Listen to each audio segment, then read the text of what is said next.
that. And then notice that the scope of work for an asset manager, number 11, is whatever else may come up. And believe me, there'll be other things that come up. That is part of, because you, as a syndicator, have a fiduciary responsibility to your investors to do whatever it takes to make sure that investment is on track. And if it's not, then you've got to make changes. You got to get it going. Yep. Because everybody's got a plan until they get punched in the face, right? Everybody's got a plan, right? So how about you're on a plane? You're on a plane, your phone is on airplane mode.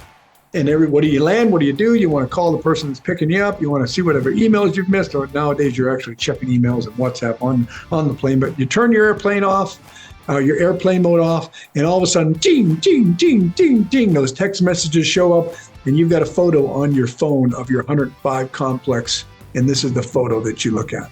And the message next to it says, "We have a fire. I'm on my way. This is a photo that the neighbor just sent to me, and I'll keep you posted."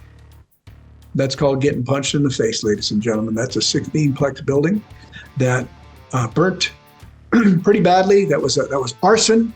I'm happy to say the person that set that fire is in jail. They're going through the trial process right now.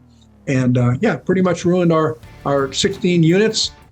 We had to take it down to the slab. Then the slab was tested, and the slab tested good for 1980, bad for 2023. So we had to even replace the slab. I'm happy to say these are old photos, and this building is just about back online. Just some crazy stuff that happens in the world of asset management. So, and I will tell you, I didn't have to go to this property all this time. I'm not even sure. I've been there once. That's right. I've been there once since this fire happened, because I have a good property management company that takes good care of these things for us, right?